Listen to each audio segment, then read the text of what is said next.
Good afternoon, everybody. This is Dave Mangan, the Veteran Service Officer for the town of Wakefield, Massachusetts. This is our podcast today. We have a few things to discuss and bring to your attention. Some of the benefits that are available to you as a veteran or the spouse of a deceased veteran or a married couple with children. And if you're falling into financial difficulties, the state of Massachusetts has a wonderful program called Chapter 115, which will help assist in some of your fuel costs. It'll also help in some of your electrical costs. It all depends on your income. The 108 CMR will help you with that. There are maximum limits of your assets, of course. It's a formula based on your current existing financial status. So indigency, not totally, but if you're over 66, 65 years old, you're retired, some of these programs could help out with taking care of your mass health that you're paying every month off of your Social Security. I'm sorry, your not Medicare.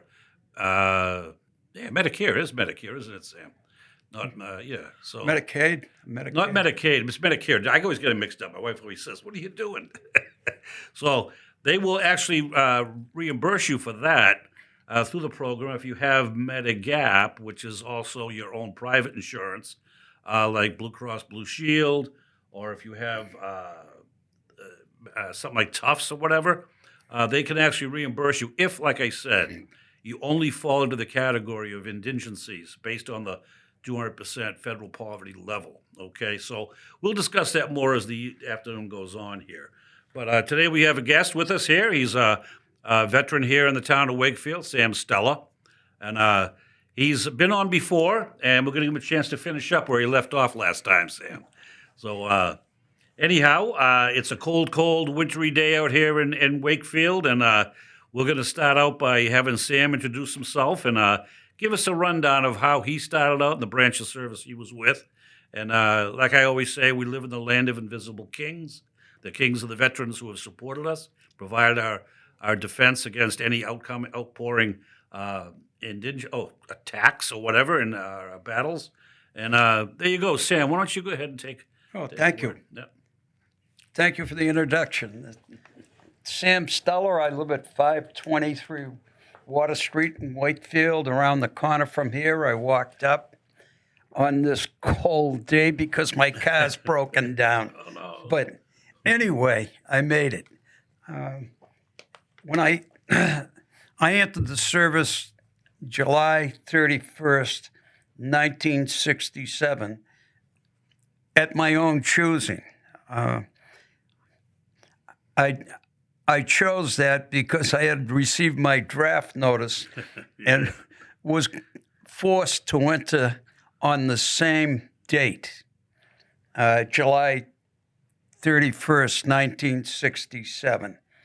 And unfortunately, I passed the physical exam that I took there in the morning, got on a bus, and by 3 o'clock the next morning, I was at Fort Dix, getting shots and giving blood. I discussed the first part of my tour at Fort Dix, at Fort Benjamin Harrison, and also in Hawaii. So, Sam, you were about 2 months out of high school when you enlisted? No, Oh, okay. I was 23. You were 23 and got a draft notice. Yes, Holy I was mackerel. 23 and got a draft notice. Holy mackerel. Man. Yeah. Actually, I was going to Bentley College, and I got the draft notice in the middle of the school year, of the 66-67 school year, to be drafted earlier.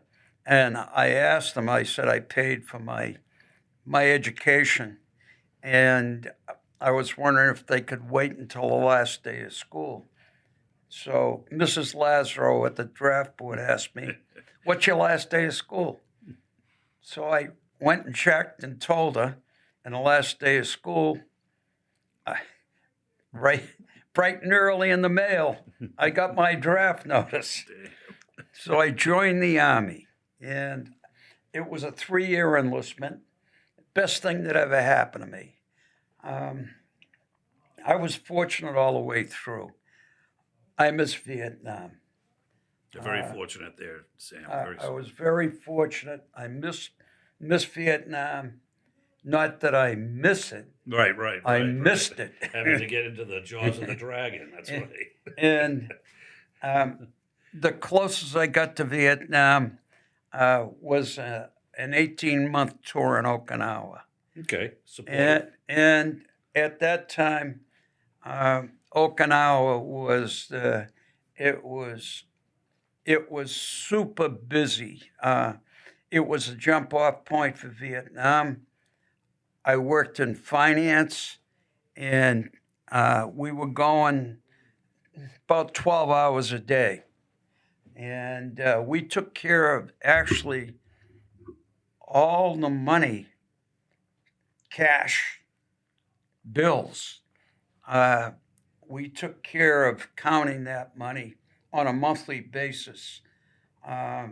You're talking thousands and thousands and hundreds of thousands of dollars then, basically. Oh, more than that. Yeah, okay. More Hazardous than duty pay for the soldiers and more than that. Yeah, travel pay. it was all cash then. Wow. So yeah. we did that, and once a month we were enclosed in a locked Environment, yeah. a locked enclosure, and for a weekend would count money. Count actually bands of money from the Denver Mint Wow. to be distributed to the troops throughout the Far East. And so anyway, there was a money run, and I'll get to that a little later.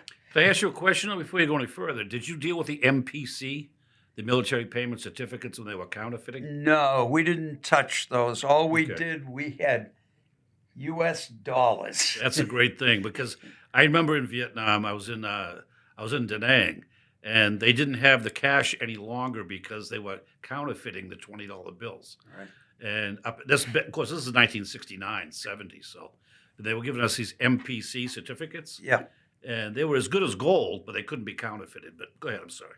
Yeah, no, that's fine. I understand that because what would do after that is one person would accompany, they'd go on a plane, a C-130, throughout the Far East. They'd stop first in Japan, then Korea, distributing this money. Japan, Korea, Thailand, Vietnam, Clark Air Force Base in the Philippines, and then back to Okinawa. That was the money run. Anyway, what happened was we worked tooth and nail, 6.5 days a week. It was brutal because there was such a buildup taking place. So troops were being trained there. Special forces, it was a jump-off point for the 1st Special Forces, which was a big outfit. They didn't have direct deposit back then, so. No, there was no direct deposit. It was all cash, cold Yep, cash. That's right. That's right. So anyway, I gained rank, the sergeant E5 during that time, and what happened, where I ended up down a wormhole, was in the summer of '68 or 69. In the summer of '69, I was going to get married, and this girl who lived in Wakefield, she was my fiance, came over to Okinawa. Wow. We were going to get married. And we had a bachelorette party at the EM Club at the top of the hill in Okinawa. That's Enlisted Men's Club. Yeah, that's Enlisted it. Men's Club. Yeah. Beautiful place. And we were having a great night. And what happened was I felt a little sick around 8:30, quarter of 9. And I said to everybody, I can't stay here. I have to go back to the barracks. I feel that sick. So I left and went back to the barracks. And there were a few guys hanging around. And so I asked people for Rolaids. They got any Rolaids? And a couple of the guys had some Rolaids, 2 packages, and I had the 2 packages of Rolaids because my stomach was killing me. Acid reflux. Oh yeah, and the next thing I remember, I was seated in a wheelchair, being pushed into the entrance of Camp Cooley General Hospital, and a nurse looking at me saying, "We think you may have appendicitis. Oh boy, yeah. And I'm going to give you the shot right now, and you're going to be asleep in 3, 2, 1. Bang. And the next thing I woke up, and I was in this big ward, hundreds of guys. It was that big. And they were medical evacuees from Vietnam. And I said to the guy next to me, "What am I doing here? What's going on?" And he said, "You have appendicitis, but they haven't operated on you yet." Wow. "How long have I been here?" 2 or 3 days. No kidding. Wow. And You must have had an infection or something. I don't said, remember. Yeah. how come they haven't operated on me? Guy next to me said, "Because the worst go first." Yeah, okay. Yeah. Okay, so I managed to be able to stand up because somebody was calling out my name. I went down to the, I was going to get married the next day. I was going to ask you about that. Yeah, she I was gonna take get off married. on you, did she? So now I'm in the hospital, and it's days later, and somebody was yelling my name down in the corner of the ward. So I managed to walk down there, and it was Stevie Johnson who lived around the corner from me. He had a chest wound, Oh boy. and he was being evacuated to Japan after they worked on him. And I went back to the bunk I was in and passed out. And then I woke up and I was laying on my back and I was being pushed on a gurney. I could feel this. My eyes were closed. And there was one guy above my head, and there was another guy at my feet guiding the gurney. And I was being wheeled, and they were shouting at each other. And all of a sudden, they stopped the gurney. I opened my eyes, and they were fighting in front of me. You're kidding me. No, they were fighting in front of me. It's like a Seinfeld episode with the Yeah. chuckles in the ambulance. So I'm I like going, the green one, man. Give me the green what's one. going on here? This is crazy. So I sat up and I looked at my stomach, and I had a big Bandage. patch on my stomach, and I lifted my legs off the gurney and was going to step off the gurney. And the last thing I remember was getting hit on the side of my face and going down. And then I woke up a little while later, and I was in this small ward. There were 8 people, and a guy I worked with was there. And he said, "I finally found you. I finally found you. Jesus. Everybody thought you went AWOL and ran away from being married." And I said, "You are kidding me." Oh my God. He said, "Yeah, but I know you. I know you wouldn't do that."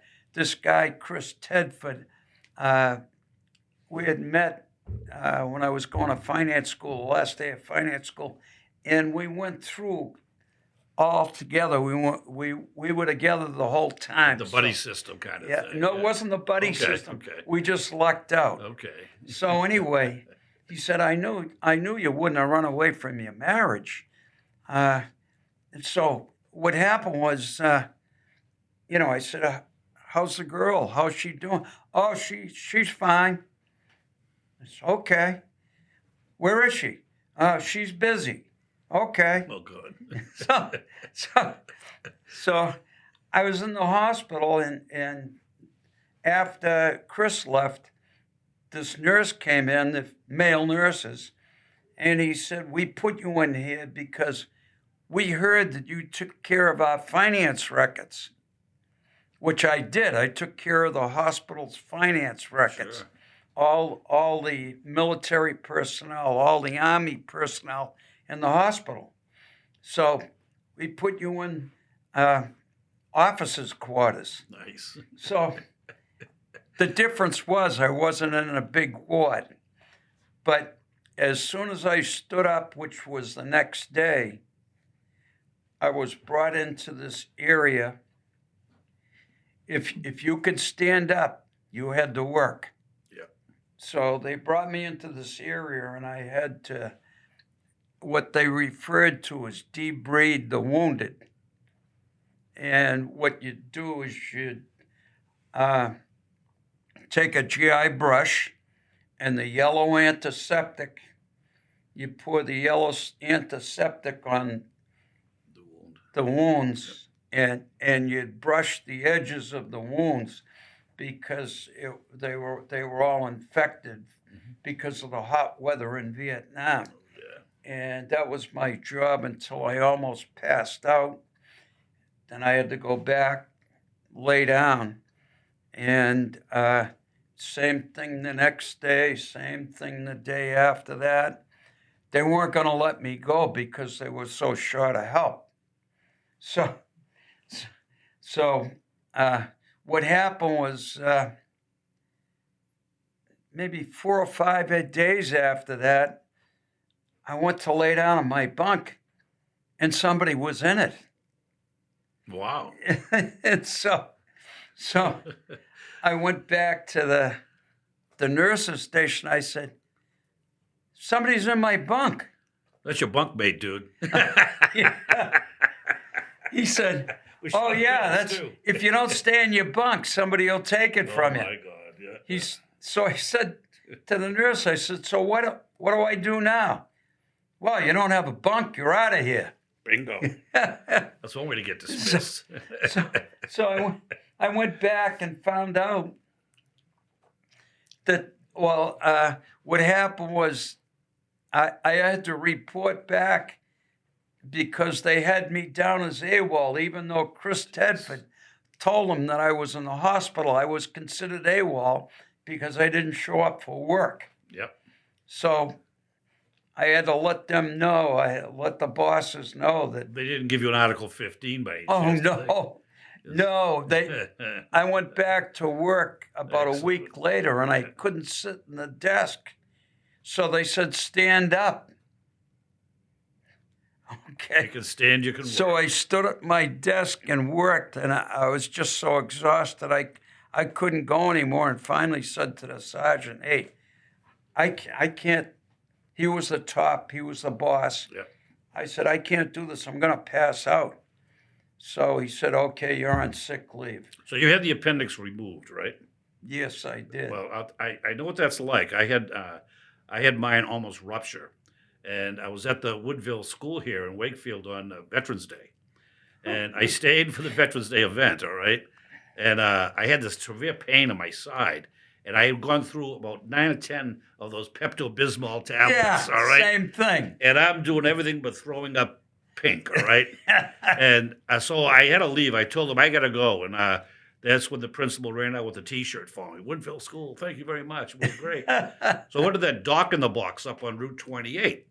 And I told her I have this awful acid indigestion, similar to what you were talking about. And I said, I got this pain on my side. She's, Mr. Mangan, you have to get to the hospital. Why? Your appendix is about to rupture. So if it bursts, you can die. Oh, geez. So my daughter came and brought me to the Winchester Hospital. But What kind of operation did they do? Did they do the laparoscopy? they went in with a little tiny, they went through my belly button, I think. All right. And they Yeah. pulled everything out like that. I don't know how they put me out cold. All I know is they had to, I had to drain cysts. I had 2 cysts on it. So I had this bag in the bottom of my foot. My wife's a retired nurse, so she kind of took Oh, care good. of the farm. Oh, I needed it, you know? Yeah. So I drained it for a day and a half. And then at the hospital, then they decided to do the operation. So, man, I'll tell you, that's something. And it happens quite often. You don't need the appendix. It's something to do with in primitive days. Yeah. I guess cavemen were eating stones and stuff, not knowing what they were eating. You know? Stones and bones. Yeah, stones and bones. That's right. It's like weeds and seeds. Yeah, but I had the same thing, but they cut me open because they didn't do those laparoscopies back then. Yeah, you got scar tissue. Oh, 'Cause they went right down the side of the whole stomach area. Okay. This big gash. That's part of a disability claim too. You know, that's what I was going to get into. The next subject It was going to be about available disabilities that some veterans don't know they have there. There was a guy in my office today. Him and his wife were putting in for the mother whose husband passed away, and he was getting the annuity. He was 100% disabled. 20% of it was from unemployability. He was born in 1934. He was an elderly gentleman, but they applied for the annuity, and he said to me that a friend of his was from Reading, and he didn't know that he was entitled to this annuity. So I told him, but he went to see Will up in Reading. Yep. And Will took good care of him there. He did, and it was fine. But he says something about, hey, what's this with the real estate abatements too? So I brought him to speed on that. Wow. So that's one of the things I like about doing this job. Yeah, people don't. You know? That's what I enjoy about it. At the Isn't it something, though, DAV. Sam? I'll tell you, it really is. Yeah, to help people out. You And know, a lot of these guys don't really know, and they're so thankful when they do get the money. But there's some that just say, no, I'm fine. this guy's And they're worse than destitute. me. Yeah, I know. That's They're drives me nuts. destitute. And they feel it's a matter of pride not to accept anything. Well, the Marines are great for that. You know, they really are. They won't take it. I'm fine. I got all my legs and arms, but they've been in combat and they have some PTSD. They get triggered real easily, and they wonder why their wives leave them, why their kids won't talk to them, because they get snappy. You don't even know they're doing it sometimes. Oh, I know. The different stages of post-traumatic stress. Yeah. And there's a program I've started here in Massachusetts. I got 1 more month left. It's called Post-Traumatic Stress Transference onto Veteran Service Officers. Because as a VSO, we have to open these veterans up sometimes on a 781, okay, the document for post-traumatic stress. And you open them up, but you got to share your experience with them so that they feel comfortable talking about it. Now, I'll do that, and sometimes I'll have 4 a week. And that's the busy week, okay? And one day I went home, I dropped my keys, I went ballistic. My wife, as I said, is a retired nurse. Because for you, PTSD. I went crazy. She goes, what are you so angry about? You just dropped your keys. Were you talking about the war again? I said, yeah, don't do that. I have to do that. Yeah. She said, that's In that situation, transference. in that situation, you have to do it. You have to open the guys up and talk to them. I had lunch with General Bennett down the Cape last summer at the training, and her and we had breakfast. So we're having breakfast, and I brought this up to her, and I mentioned how I think veteran service officers need to have a number they can call, or have a therapist available if they need that. It's building up on them, because a lot of them are combat veterans.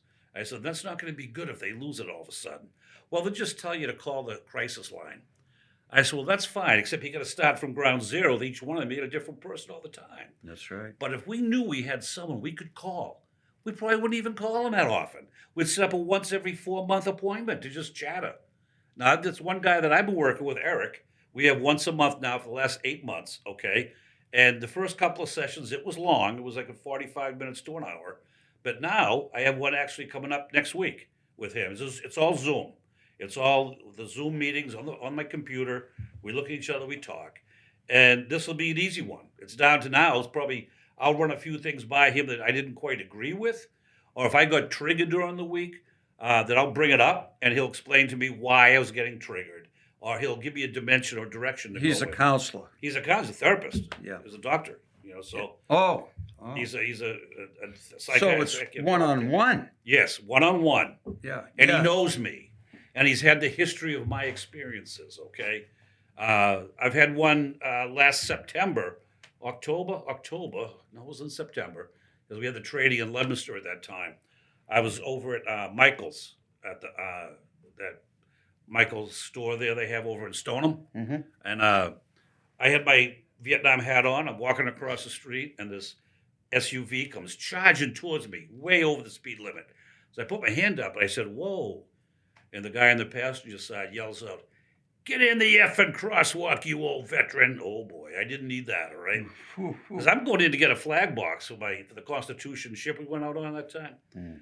And I walked over to the window and I was ready to tear him into I don't it. blame you. So I didn't though. I said to myself, I just swore at him.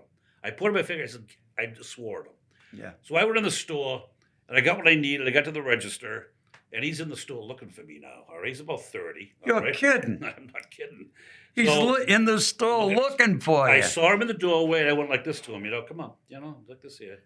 And he's like 30. I'm 70 some odd years old. I figure if he touches me, I'm going to own his house, his car, and future earnings if he just touches me, or I'm going to lose it and beat the living hell out of him. All right, which I could probably do because I'm not in bad shape at all. So I said this could escalate. This guy could have a gun or a knife. Someone else could get hurt here. So what I did, Sam, was I called 911. I told him the situation, and then he goes outside. He's looking at me through the glass right there at the cash register. So I did it to him again like this. Come on. I just didn't say it. I just did the action of my hand. And I told the officer, they answered the phone, what had happened.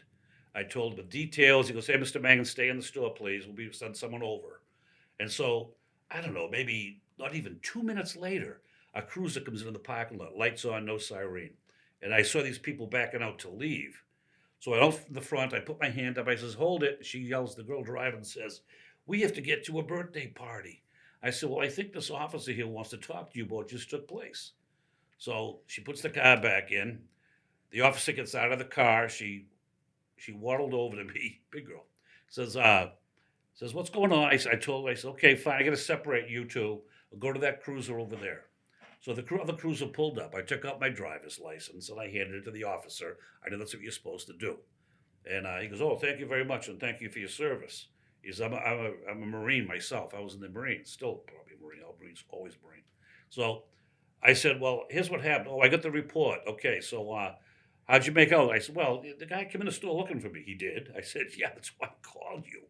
It could have escalated. He goes, "That's a smart move these days." And back then, those few months ago, you were hearing incidents of people getting hurt around people in stores. Yeah. So I ended up, they drive off, and the girl walks over and she says, "You should have been in the crosswalk."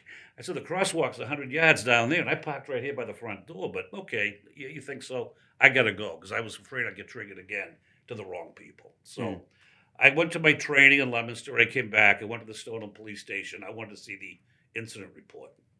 So I saw it, and she wrote it out, and she only wrote what they had said.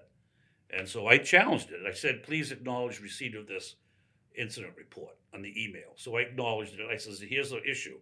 So I explained to them how I had called them. They didn't call you. I called because I saw an incident that could have escalated. And I sent that in, but Stoneham never got back to me. But I wanted it in writing just in case. Yeah. So at that point, I knew I needed to call my therapist at the VA, okay? Which I Yeah, hadn't seen because in a you're long time. fired up. Triggered. Yeah. So I did, and I had 4 sessions that month. And then after that, I'm down to like 1 a month, and then I'm down to what I'm doing now to make sure that other VSOs don't get the same situation. I went to, I'm 70% PTSD. There you go. That's right. It goes to Okay. 50, 70, 80. Yeah. Yeah, so 100. Well, What you went through with the appendix and everything. And right there in the jaws of the dragon, too. And what happened was the girl I was going to marry got sick and ended up being transported back to the States. by air ambulance. Really? Yes. Oh my God. Yeah. So I found that out after I got out of the hospital, and Chris Tedford told me. Mhm. So actually, he told me while I was in the hospital, just getting out. So that happened, and I got to debride the wounded, which was what a shock that was. It was just a shock. What the guys I was with, we worked administratively. We were a finance corps. We didn't see any of that stuff until I fell down that wormhole into that hellish place. Absolutely. And so between not getting married and what I saw there, what I experienced my life. I've You were, I've remained stable, but everything around me kept on falling down. My Sure. wife, she was a transplant patient, wow. kidney transplant when she was 40, Wow. and I was her caretaker after that. And I was on the police for 10 years. My wife was terrified during those years because we'd get death threats on the phone. Yep. So it was very, very difficult for her. She had a real trying time for 10 years while I was on the police from 70 to 82. I had to get off because I had a major stroke. Yikes. And in 1991, she had her transplant. So, Wow. so it just kept on going. And we had foster kids in between. Good for you. See, Yeah. that's how love works. I mean, Yeah. That's We a had foster crazy kids in anatomy. between. And we went 6 months training at St. Anne's Home in Methuen, Mhm. worked on the wards and in the school, and they proposed that we take a child. Things didn't work out though, but we had 3 foster children for a time. My brother did that. Yeah. And the kids are great now. These grandparents to them. He considers Oh, that's himself great. grandparents. Yeah, I still see Yeah. 2 of them. So there were 3. We had 3, and Let me ask you something though. You when this took place, when you had the appendix, were you 23 then or 24? I was 20. That was 1969. So 69. Yeah. I know. Look at us. Losing our fingers. I was 25. Okay, 25. It's still very young. It's very young. Yeah, 25 Yeah. years old, and I had the major stroke Yeah. There you when go. I was 37. Wow. and Does it it run? wa- Did it run your family heart conditions? My mother died at 80 from it. 80. That's Yeah, cool. and my father died when I was a kid. So There you go, there you go. Yeah, from cancer. Wow. So Well, as you said, basically, and I think you're a pilgrim, not a tourist, in this life we call yeah, the road to Yeah. the Oh, yeah. racing, Yeah. because yeah, pilgrim. pilgrim, that's right. Yeah. And oddly enough, the people that were in my office this morning, they're from Plymouth, so I said, "You pilgrims, you Mayflowers, and all that stuff." One other thing that happened when I finally returned, I got off the plane, Logan Airport in Oh Boston. God, civilian clothes, No, it was 70, right? December 1969. Yeah. Okay. Got off the plane, walked on the tarmac, walked into the. I got my duffel bag, walked into the Logan Airport terminal, and this guy who was probably about 30 years old was dressed in a suit and tie and had hair just over his collar, not long. Hmm. He came up to me and spit at me. Sure. Sure. So I hit him. Good for you. It just came out of me. I didn't expect, and I didn't expect any of this because in Okinawa, we were in complete blackout. We had no idea what was Right. going on here in the States. Uh, and it was for morale purposes. That's right. That's right. Because these two kids came over to my flight line. I was on end of runway crew, and these are new guys, newbies. All right, and they're dangerous because they didn't know half the times Yeah. what to watch out for. And hey, they hate what we're doing over here, man. They're calling us baby killers. That we're Right. destroying everything and all that. So when you go home, they're gonna give you all kinds of crap for it. That's what that guy called me, Yep. and he spit on me. Yeah, we couldn't wear our uniforms home. I get off in California with civilian clothes on. They made Wow. us change it. I went from I was at Takli in the NKP to Bangkok. All right, we left out of Bangkok and went over Alaska. What year? 1970. Same year. Yeah, 1970. I had no idea this was going on in the States. We didn't know. He said he missed a big concert in upstate New York. It was Woodstock. Yeah, Woodstock. What happened was after the two state troopers came, after I hit that guy, and he was down on the ground, and Knock him out. Good. he was bleeding, and one state trooper grabbed me and brought me out to his cruiser, put me in the back with my duffel bag.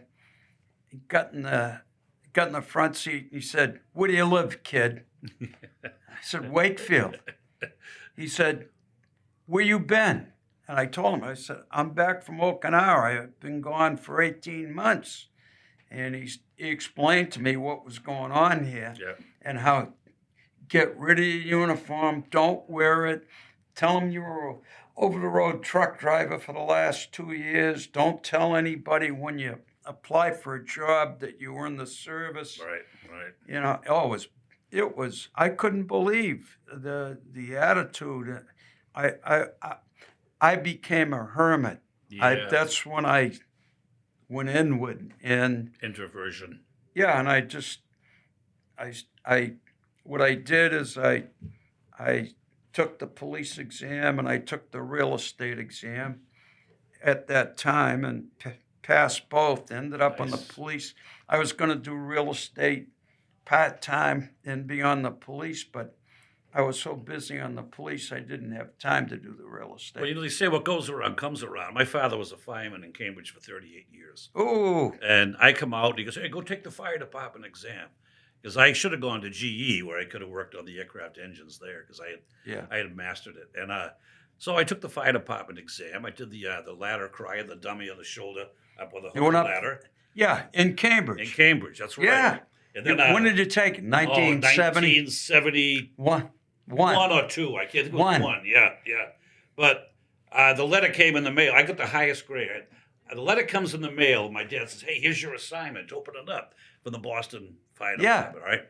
I opened it. I said, "Dear Mr. Mangan, due to affirmative action, we're unable to assign you at this time." That's exactly what happened to me. So I said to my father, he goes, "Oh, well," he goes, "Oh, God," he's like Archie Bunker, my dad. He goes, I said, "How many blacks were in the fire department?" "None." "How many Spanish?" "No, we're going to keep it that way." I said, "Dad, they bleed like us. What's wrong with you? We had them in Vietnam. We were we're everywhere. What's wrong? We grew up in a black neighborhood over in Norfolk Street in East Cambridge." I said, "What's wrong with you?" So I moved out the next day. I took my brother with me. He did 2 tours in Saigon. And I said, "Kenny, pack your bags. We're leaving tomorrow." Yep. So I got an apartment at Beacon Village up in Burlington. They were just starting that whole Oh, yeah, complex yeah, there. yeah. It was like $110 a month back then, you know? So anyhow, my father and I didn't talk for years. And then he got dementia, and I was walking in the house, and he'd say, "Peg, the plumber's here." I said, "Dad, it's me." "Oh, gee, Dave, I'm sorry." So, I knew he had lost it at that point in time. So Yeah. I didn't want him to go and be angry. That's the same thing that happened You know. to me. I got on provisionally on Wakefield, on the police department, and then eventually it was permanent. Yeah, but I got on in 72. they hired enough of them to be comfortable, so it was people from that What category. did you do after did you? I went to work for Frito-Lay, Oh, and I had a weekend job at a Jaguar garage up in Chelmsford, Mhm. Jaguar service. And it was nice. I could rebuild engines in aircraft, and cars aren't much different. The mechanical dimensions of all vehicles are the same. They just satisfy the dimension of the internal components, hydraulics, or whatever, fuel intake, Yeah. combustion, all that. So, and I bought a Jaguar in Kansas when I came back, and I was stationed out there. We brought our squadron back. We closed up Talk Lee. You had to go all the way out there to buy a car. No, I was I was actually working on as a car salesman in town on the weekends. Did you And, see that girl in the Wizard of Oz? Oh yeah, let me tell you, you laugh about that, right? I was renting 3 places, all right, and when I was in my last 3 months in Vietnam, I got hooked and addicted on heroin and opium, and my wife had left me. My best friend Michael, I was supposed to meet him in Saigon. He was killed. Paul Sullivan was killed. My grandmother died. I was losing it. I was an E5 at 19, all right? Wow. And I had 3 aircraft that I was crewing. I had a team of 9 men, all right? We worked, like you said, 12-hour shifts. I worked from 6 at night to 6 in the morning, sometimes 6.5 days a week. Just like when you said that, a spark went off of my head. Because I remember with the light oil units and the revetments. Well, the drugs The drugs kept you going. It did. My pilot come out at 3:00 in the morning one night, right? Is my plane going to be ready? Yes, sir. He says, Sarge, what time? I said, sir, 5:00. I'm taking the plane down to the trim pad. We had a new engine put in for you. We had the aft section on the cradle, getting ready to put it back on. And they're going to trim it. Weapons is coming out at 4:00, 4:30. We're going to load it up for you, be all set. Okay, he says, hey, here's something for you boys. He had a case of ice cold Budweiser beer. And he put it on the bench, right? And my guys look at me, can we drink that? Yeah. So I said, okay, thank you, sir. He starts driving away. I said, wait, sir, what? He goes, what? What is it? I says, so we don't have a can opener. Your mechanics, you'll figure it out. We took screwdrivers and we popped the holes in the top of them because they had no flip tops back then, Right. And it was so hot, man. You couldn't even wear a T-shirt. It was like wearing a sweatshirt in the middle of August, all right? Yeah. And the bugs and the snakes and all that. Oh yeah, the you know? same in But Okinawa. I got banged up a couple of times, and I got enlarged aorta. I've got hypertension. I got a lot of stuff going on. What were you going to say about appendix being on? You can get a disability. No, not appendix. No, you can't for that. No, Yeah, that's it's it. gone. It's gone. You know, Yeah. what are you going to do? But I have GERD, which is from the PTSD, reflux, Mhm. really bad. I'm on medication now twice a day for it. Oh, me too. You take Previzol. Yeah, I take Yeah, all that yeah, stuff. I'm on to 9. I've taken it for 9 a years, You know, like I said, that's why we're pilgrims. and that's considered. You got to be careful. Don't go off that stuff. Oh rapidly. no, I never You would. can titrate a little bit at a time. My daughters both work for pharmaceutical companies, and one's a director of clinical trials. And she said, "Dad, what you're taking that?" I said, "Yeah." She said, "Well, you got to be careful with that. Don't stop taking it. Oh, You yeah. can titrate slowly. You can take. I was taking the caps. I said, I got to stay with it. I take capsules. Yeah, that's what I did. The white ones, little white capsules. Yeah, Yeah, that's what I yeah. do. They went from big to little. Right. Just not too long ago. So that's under disability. Yeah. Oh, yeah. GERD is, yeah. GERD is. GERD, yeah. GERD. Oh. You have to classify it in different levels. Like, for example, I'm trying to connect the GERD and the hypertension and my enlarged aorta onto the PTSD. Okay, How do because you- they are associated. They're like, How do you fill out the form for that? well, here's what I would do, and I've done it for other people. Not the same thing, but it's a little different situation. For example, if I got my foot injured in the service, and it's classified as a service-connected disability, my foot, but now my knee was bothering me 10, 15 years later. I have to have my knee replaced on that foot because I was always walking funny because of the foot. That becomes a secondary claim. So now, if I had 20% for the foot, and I had my knee replaced, I get 40% for the knee. They match up. Okay, now it's 60% disability. And how would that be put in a form? And you put that in a 526 EZ. Okay, that's the claim. Yeah, I understand that. And connection, secondary to the foot. You put it. So for the GERD, the hypertension, all right, if you have hypertension, not many people they get granted, but zero, all right? You can get granted with a 10% if you can connect it to the things like PTSD or the GERD itself as being GERD. Yeah, because I have sleep apnea and That's definitely, and you can definitely get this. yeah. You have the device that goes on for the sleep apnea? in my mouth. Oh, the mouthpiece. Okay. You could go and get more than that. Should get the one that's. I mean, I don't have it. My wife says I snore on occasion, but maybe that's the scotch I have once in a while. I don't know. Yeah. No, Yeah. that's- So anyway, I yeah. came home and lived like a hermit for a while before I got on the police. Well, there you go. But I lived like a hermit because really, when I came home, the only people I could really talk to were other veterans. Yeah. And there weren't many around.